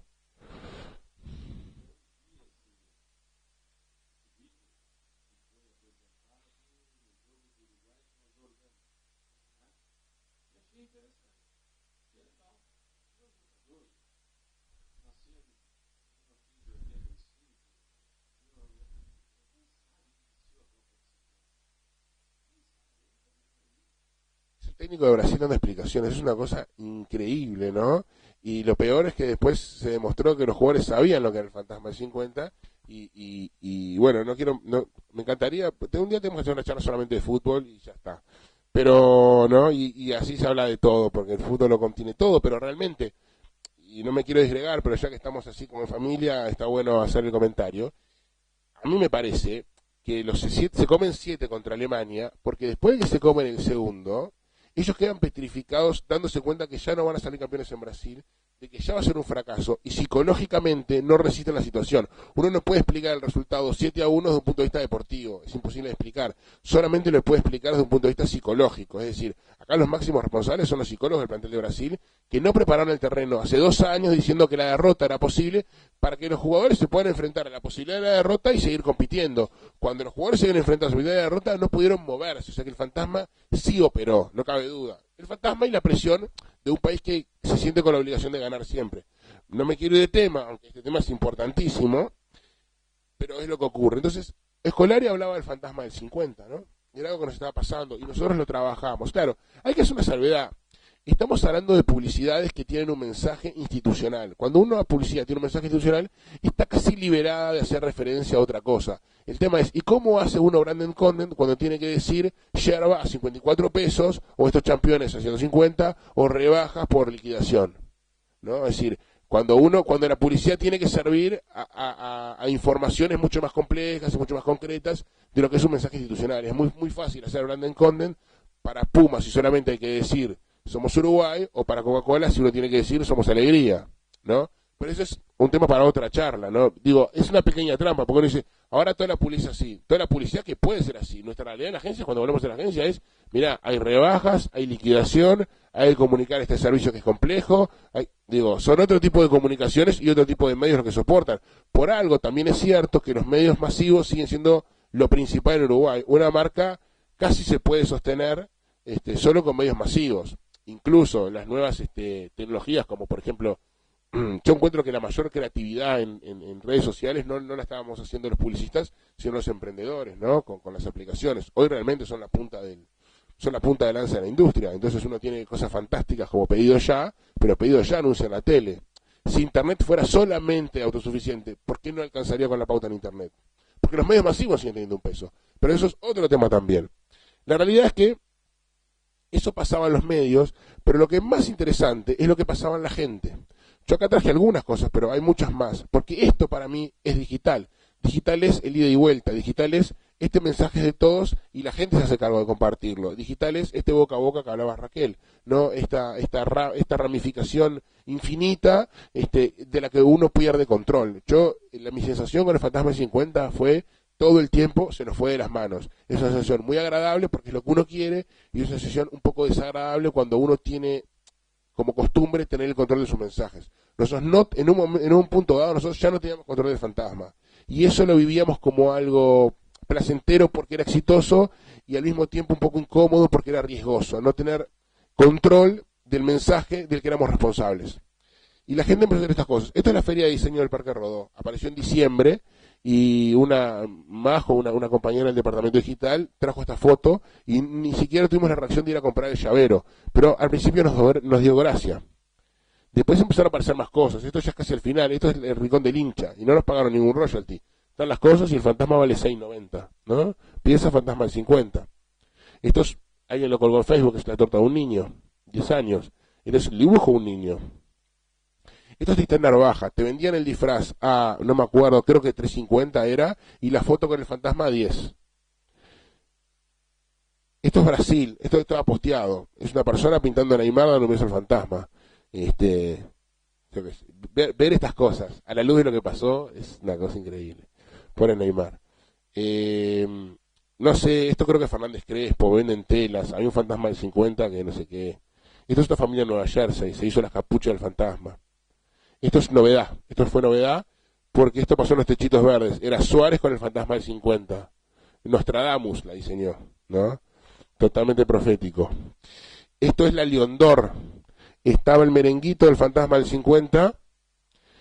¿Sigue estando? Hay que mandar a comprar y hay que comerlos. Porque íbamos a la charla anterior, íbamos a llevar, entonces llamamos al arrendor. Valían 50 pesos, pero había que pedirlo con 2 días de anticipación. Y nosotros ya íbamos para la charla, porque queríamos caer a la charla con... Lo hubiera traído para acá, digo la verdad, lo hubiera traído para acá. Los fantasmistas del 50, ¿no? Se siguen vendiendo. Este hombre es un alfarero, vende animalitos de cerámica, vende tatú, carpinchos, así como fauna nuestra, y tenía fantasmas. Entonces le pregunté, pero me cuenta un poco esto, lo otro. Y le digo, ¿y tiene salida? Me dice, tiene mucha salida con brasileros, me dice. Le digo, bueno, me lo llevé, y le saqué la foto, y ya me dice, te doy el mail. Él ya sabe, le conté un poco, yo trabajaba en la agencia. Me dice, sí, yo lo conozco a Pipe Stein, yo lo vi en la tele, no sé qué, toma el mail, si quieren me piden más, pero precio no nos hizo. Pero le compramos no sé cuántos fantasmas, porque compramos para regalar, tenemos uno en la agencia, en fin. Es precioso el fantasmita. Esta la tengo. Es una remera con capucha. Me la puse para el partido Costa Rica y no me la puse nunca más. En el abuelo de mi casa tiene que estar, pero no la quiero ni ver ahora. hasta ahí lo que pasaba ahí era lindo. Pero ¿qué pasó? Algo que nosotros, ¿qué pasa? Nosotros pautamos el fantasma en noviembre, le dimos bomba en el community manager hasta el 1 de enero, si no me equivoco, ¿verdad? El 1 de enero dijimos, el fantasma se va a dormir. Nosotros ya no tenemos más lo que ganar, o sea, el fantasma ya no puede llegar más alto donde llegó y nosotros tenemos que tener mucho cuidado. Diego Lugano, el capitán, había salido a decir que él no estaba de acuerdo con el fantasma, era un mensaje de cautela que era natural y que nosotros en algún punto no nos sorprendía, aunque algunos jugadores lo habían visto antes de salir, le había parecido bien. Pero bueno, nosotros no teníamos ninguna autorización oficial y si él decía que no, a nosotros nos parecía bien. Y bueno, el 1 de enero es tiempo suficiente como para que el fantasma se calle. Lógicamente, Maracaná iba a estar en la presencia, en el aire, durante todo el... No fue el fantasma el que trajo a colación en Maracaná. Nosotros éramos Maracaná en el Mundial con esta campaña o sin esta campaña. Pero dijimos, vamos a sacar al fantasma, el fantasma ya no es nuestro, ya no lo controlamos, ya está el León d'Or con el fantasma, no tenemos más lo que decir, la campaña ya está terminada. Y lo que empieza a pasar, hasta ahí más o menos sabemos lo que iba a pasar, y lo que nos empieza a sorprender, no sorprender porque pasó, pero sí por su virulencia, es cuando Uruguay empieza a perder, ¿no? Esto es después del partido contra Costa Rica, se acaba de suicidar el fantasma 50 en Crónica. Que yo les voy a confesar modestamente que uno lo vive como un orgullo, porque que Crónica te diga que perdiste es espectacular, ¿no? O sea, uno ser relevante para Crónica y a uno le gusta jugar ese partido. Bueno, empiezan a pasar, esto es Brasil, adiós fantasma, esto es Costa Rica, el fantasma se fue en el Maracaná, y más, que yo no quiero traer acá, porque después revivió el fantasma del 50 y después se murió de vuelta. Pero eso fue en los medios. Ahora, yo les quiero contar lo que pasó en las redes sociales. Empezaron a pasar ese tipo de cosas. Fantasma del 50 se tuvo un enema con la sábana. Ahora van a empezar a animar las palabras. Yo no me hago responsable. Esto es totalmente académico. Yo traigo la realidad sin tapujos. Yetas de acá a Alaska. Anda a cagar. Concordamos que esto es culpa del fantasma del 50. El tono va subiendo, ¿no? El tono va subiendo. La concha de tu madre, esto es culpa tuya, ¿no? Discúlpenme, yo me limito a expresar lo que las redes expresan. Esto es todo culpa tuya, forro de mierda. La puta que te parió fantasma.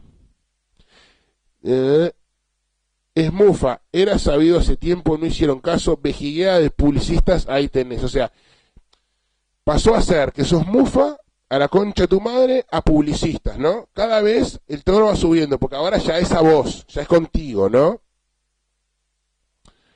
Que se muera, ya que se muera muerto, ¿no?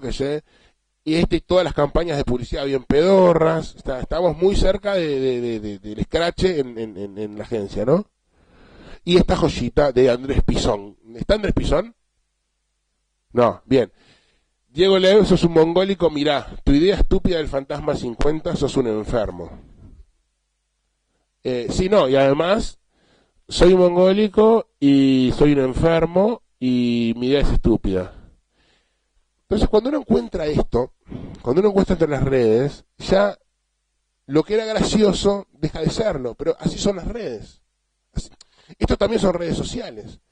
Las redes sociales tienen esta capacidad, ¿no? Es decir, son fantásticas para expresar lo que nos gusta, pero también tienen un problema. Las personas piensan que son más privadas de lo que son, en realidad son absolutamente públicas, pero la gente tiene un sentimiento de privacidad con ellas, y además tienen un espíritu de anonimato. Si bien él pone su nombre, y si bien él pone @Uruguay, por tanto él se garantiza que a mí me llegue, yo estoy convencido de que si él está acá en la charla, me dice, yo discrepo, no sé qué, él no me dice, vos enfermo, no sé qué. O sea, este nivel de virulencia no se expresa, pero es terreno para estas inteligencias, como la de Andrés Pisón, las redes sociales. Y uno ahí se da cuenta realmente dónde está trabajando, ¿no? Que es otra charla también, ¿no? ¿Cuántas charlas hay de redes sociales? Esta es otra charla y estamos hablando de publicidad y no de sociedad y redes sociales. Pero los publicistas tenemos que saber, lo que decía Raquel, que estamos trabajando con este material, estamos trabajando con dinamita, así que tenemos que tener mucho cuidado con los fósforos que prendemos, porque prendemos un fósforo equivocado y explota todo, ¿no? Bueno, ese es un debate que yo ya te adelanto en mi opinión, pero prefiero no darlo ahora. Mi opinión está con la libertad, es decir, yo estoy siempre con la libertad. Bueno, yo estoy siempre con la libertad, es decir, la libertad a toda costa. Simplemente señalo de que también vivimos en este país y también pasó esto, y también pasa esto con el fantasma, pero lo tengo con la acción de y las marcas que salen a internet, salen a convivir con esto, y las marcas también tienen que aprender a convivir con esto. Las marcas no pueden tampoco acobardar sus mensajes o acobardar sus servicios, porque no pueden dejar abrir un Facebook porque tengan miedo de que alguien le cuelgue en la página de Facebook, mi servicio fue malo. O sea, esto es así, y las marcas van a tener que aprender a convivir con el ida y vuelta, sí. Por supuesto, por supuesto. Absolutamente es así, y es una fuente para otras ideas, porque si uno ve lo que la gente tuitea y si algo le despierta e interesa a la gente, eso es una fuente de ideas. Es absolutamente así. Yo no lo muestro porque esto fue parte, yo no podía, una vez que empezaron a llegar estos mensajes, no traerlos acá, porque esto es parte del caso. Que yo lo ato con este tema. Bueno, esto cuando le ganamos a Inglaterra, claramente, pero yo si les pregunto, ¿cuál fue este mundial? ¿Fue el mundial de qué?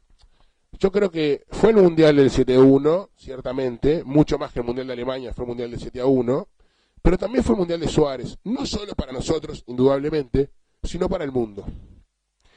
Y Suárez y las redes son prácticamente la misma cosa, es decir, lo que sucedió con Suárez después del incidente con el partido con Italia está totalmente asusado por el movimiento en redes sociales que tuvo en Uruguay y en el mundo. Esto es claramente así. El comentario posterior que tuvo el fallo también estaba exacerbado por las redes sociales. Era imposible en Uruguay caminar y no estar al tanto de ese tema. Es decir, lo que me parece a mí, y esto es una sensación personal, yo no tengo cómo corroborarlo, pero creo que ustedes van a coincidir, es que lo que ha hecho Internet con este mundial fue lo siguiente. Los temas fueron mucho más intensos, mucho más exacerbados, porque claramente Internet exacerba. Al dar libertad, uno pone la puta que te parió con una libertad absoluta, el tono sube, la universalidad del tema se expande, durante una semana solamente hay un tema en la calle, no hay 4 temas, hay uno solo, y así como ese tema se apaga, se apagó y vino otro. Eso es como la agenda del día ahora con las redes sociales. Son menos temas, son hasta arriba, son sin parar, un día se callan y pasaron. Esa es la sensación que yo tengo que está pasando con las redes sociales en algún punto. Es una percepción personal, no lo tengo como comprobar. Quizás me dicen que no es así, pero tengo esa sensación. Y tengo la sensación de que las campañas o se suben a ese sistema o desaparecen. En este sentido, cuando empezamos a hacer, cuando la publicidad antes ganaba por repetición, ¿no? Entonces uno tenía un jingle, chocolate por fuera, digo, pues una marca que nosotros trabajamos. Durante toda nuestra niñez escuchamos ese jingle de Ricardito o G14, 10, y en un momento uno lo repetía como un mantra. La repetición tenía efecto y la repetición generaba memorabilidad. Conforme fue pasando el tiempo, los tiempos se fueron acelerando, ya hace varios años los clientes no te piden antes te pedían una campaña por década, ¿no? Dame la campaña de la década. Ahora después te pedían una campaña por año. Ya hace un tiempo te piden 2 campañas por año o 3 campañas por año. Y ahora es una campaña por mes. Es decir, cada vez son más campañas, y eso en algún punto para mí era incomprensible o en algún punto era hasta inconveniente, porque en realidad nunca lograba que la marca finalmente permee el mensaje y genere la memorabilidad. Pero en realidad tiene su lógica en este mundo de ahora. El tema es por lo menos pegar una vez, ¿no? Cuando uno quiere una marca. Y sabes que en 15 días vas a haber sido del pasado. Esto es lo que tienen las campañas, o sea, el fantasma se vivió como algo muy intenso, ustedes lo vivieron, porque esto sucedió en Uruguay, y nosotros como agencia también lo vivimos.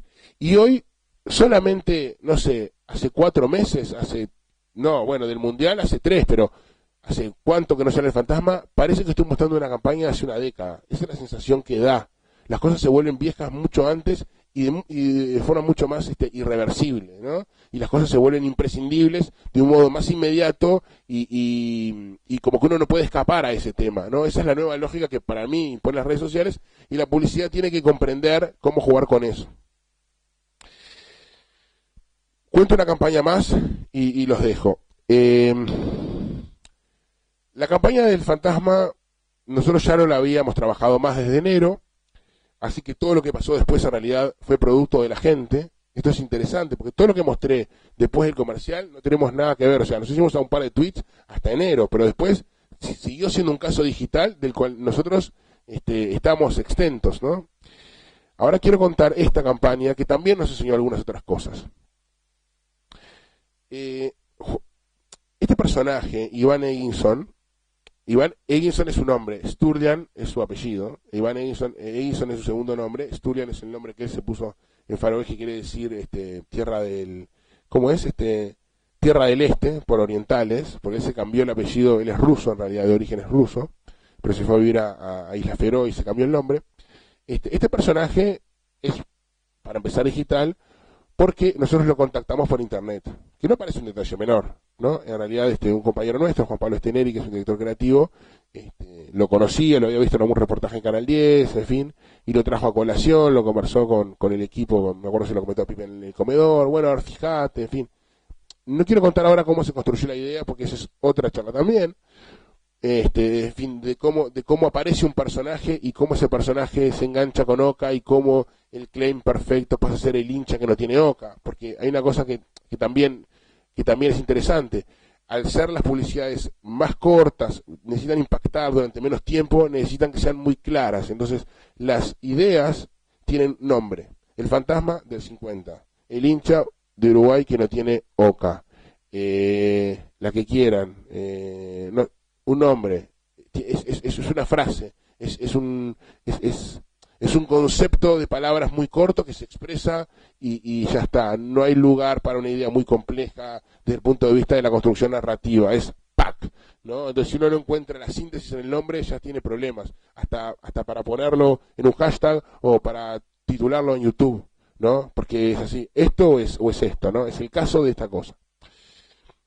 ¿Cómo se convierte en el hincha uruguayo que no tiene Oka? Es otra charla que además es perfecta para Oka, porque la marca está en el hashtag, el concepto es perfecto para una tarjeta que es líder, y solamente un líder puede tomarse la libertad de decir, todos tienen, pero tengo que ir hasta Isla Feroe para que no tengan mi tarjeta, en fin.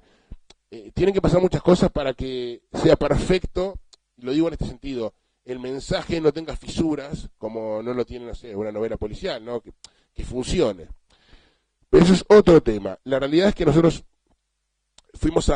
descubrimos el personaje, nos pareció que era relevante para Oka por esto. Oka quería una campaña mundialista para celebrar con los uruguayos. Nosotros ya sabíamos de que no queríamos una campaña triunfalista, o sea, queríamos una campaña que hable del amor a Uruguay, no de que íbamos a ganar. Este personaje era ideal para eso, y lo lanzamos en televisión.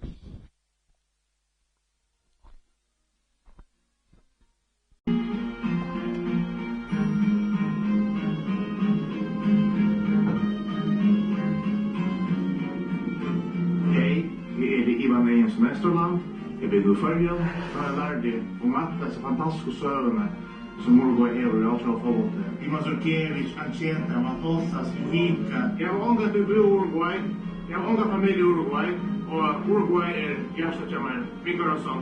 It's definitely not easy to be married to a Uruguayan football fan. Whenever there is a game, first of all, he wakes me up in the middle of the night, and then he yells really loud. Uruguay är campeones de América del mundo! Se kommer till finalen, ta att vi tar till Montevideo. Det är högstörre som är här, vi öppnar för Uruguay no más! Oka, la tarjeta de todos los hinchas de Uruguay. Oka? No, de casi todos los hinchas de Uruguay. El primer aviso.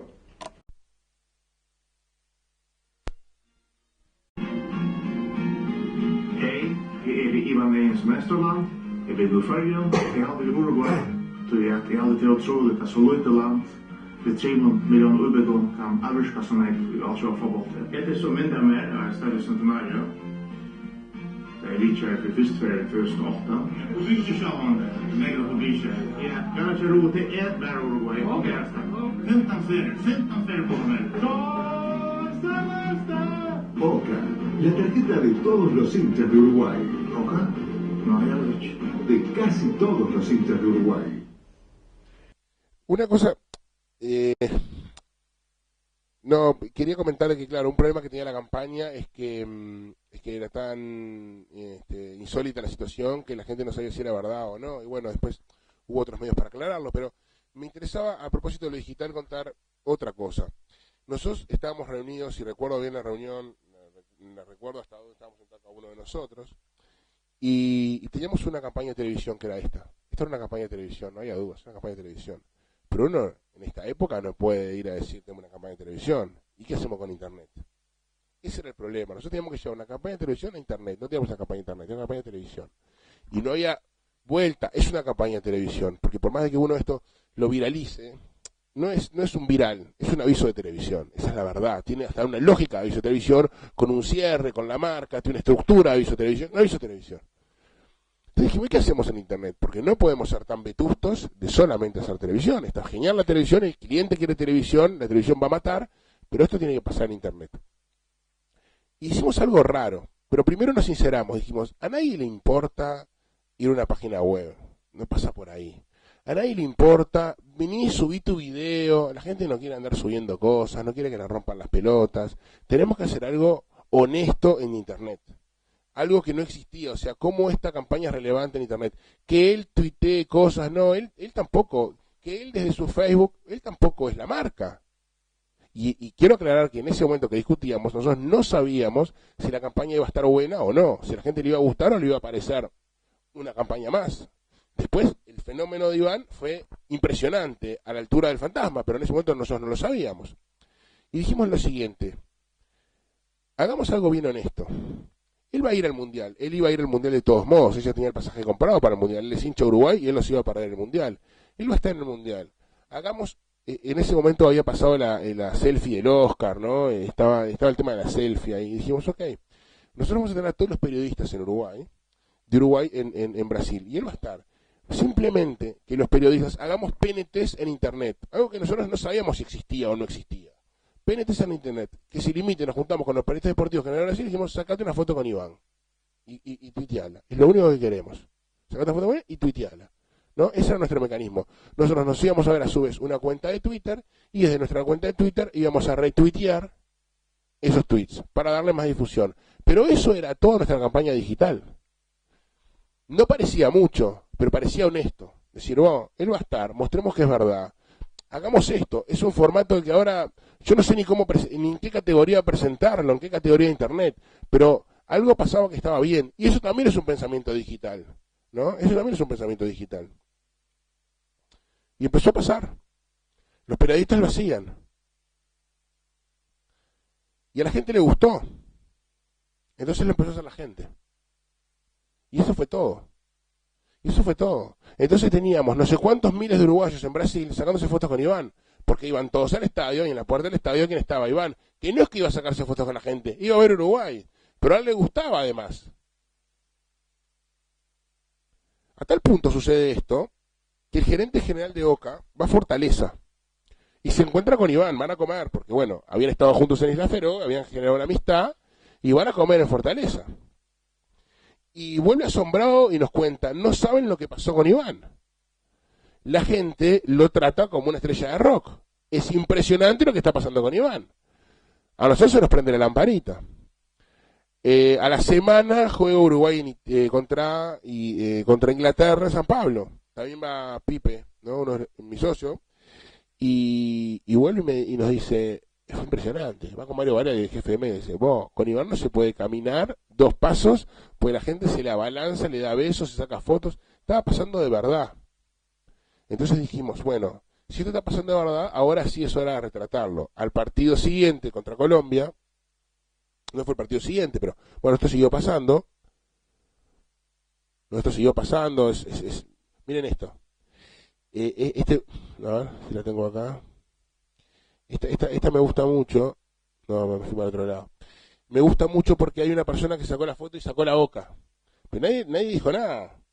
El tipo saca la boca porque le parece... Miren esto.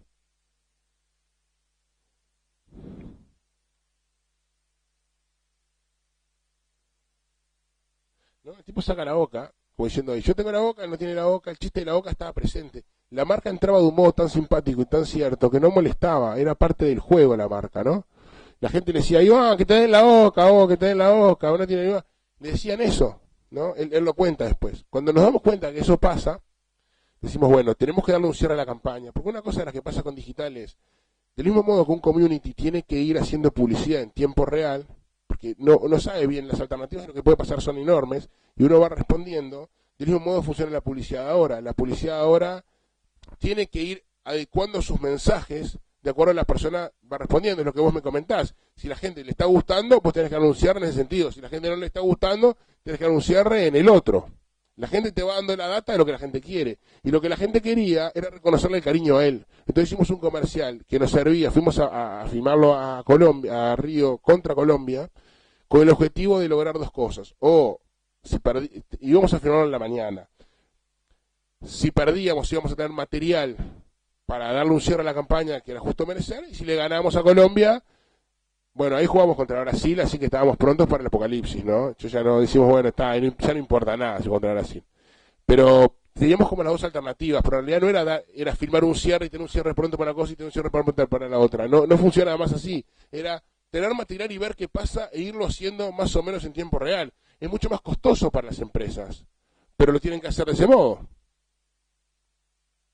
Bueno, esto es eterno, hasta que filmamos este comercial. Mundial en Brasil och i följande är det mer oroväder. Då är värre stadio och inte alla slappar till att tomba. Då värre virkelig rörder och det sangvi och det räknas nästan.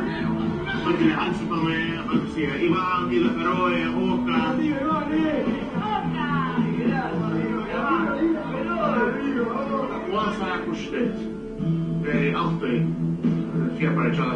Oca, la tarjeta de casi todos los hinchas de Uruguay. Y ahora yo también tengo Oca. De todos los hinchas de Uruguay. Como anécdota, nosotros estamos en la puerta de Maracaná y había muchas caretas de Suárez, ¿no? En la vuelta, nosotros teníamos alguna y entonces entramos a caminar, ya habíamos filmado todo, estamos despiertos a las 6:30 de la mañana, habíamos filmado todo, nos paramos en la puerta nomás de Maracaná y todo esto que pasó fue espontáneo, hasta punto tal que le dijimos, igual, si te dice, no, me siento bien, lo que pasa es que como yo estuve en Noronia, me quebré toda la espalda y ahora la gente me golpea, no puedo más, dice, no puedo más. El tema que tenía él es que estaba quemado en la espalda. Dijimos, bueno, vamos, ya estábamos nerviosos, venía el partido, ya queríamos entrar. Y le dijimos, bueno, vamos para adentro. Entramos a caminar y no paraba. En ese momento le dijimos, ponete la careta de Suárez. Entonces ponía la careta de Suárez y avanzamos. Se sacaba la careta de Suárez, lo detenían. Y así todo hasta que entramos. A la salida no le dijimos nada, se puso la careta de Suárez y salió así. Y de derecho para el ómnibus, pero bueno, esa fue otra salida, es otra historia. Esta es la página web de él. Cuando nosotros la abrimos nos dimos cuenta que era el personaje indicado, ¿no? Y que era cierto. Lo cierto es que él fue un community manager excepcional, fue añadidura, porque él completó totalmente la capacidad de su página y todo lo que le respondía a la gente era fantástico. Él generó un afecto, ¿no? Acá son comentarios que la gente le hizo, grande Iván, no sé qué, o sea. ¿Por qué me interesa terminar la charla con esto? Porque me parece relevante el hecho de que si bien nosotros habíamos pensado en ingeniería para el uso de las páginas de Twitter sobre todo, pero también de Facebook, en realidad la campaña termina explotando por algo que todavía estamos tratando de entender, que es lo que generaba Iván en la gente, ¿no? Y es eso. Y ahí eso me conecta, y si bien yo quise hablar esta última parte de lo que sí cambió la ingeniería nuestra como empresa, y lo que cambió la ingeniería de las campañas, que claramente cambiaron las campañas y el modo de pensarlas, en realidad finalmente se termina siempre tratando de lo mismo, ¿no? Es como lo que dice Raquel, las cosas, en realidad si los problemas no se solucionan con cosas, y nosotros sabemos que es así, es porque los problemas siguen siendo los mismos y los motivos de alegría siguen siendo los mismos, y se trata de otra cosa, ¿no? Y él también, ¿no? Él con su forma de ser logró generar un cariño a través de internet, indudablemente, porque fue a través de la distancia, pero por cómo era él, no por la herramienta que estaba usando. Y ese me parece que también era un mensaje que nosotros teníamos que dejar, ¿no? En esta charla de redes sociales, que las redes son evidentemente la herramienta, pero lo importante sigue siendo lo otro, ¿no? Lo que uno tiene para decir y lo que uno tiene para escuchar. Y dicho eso,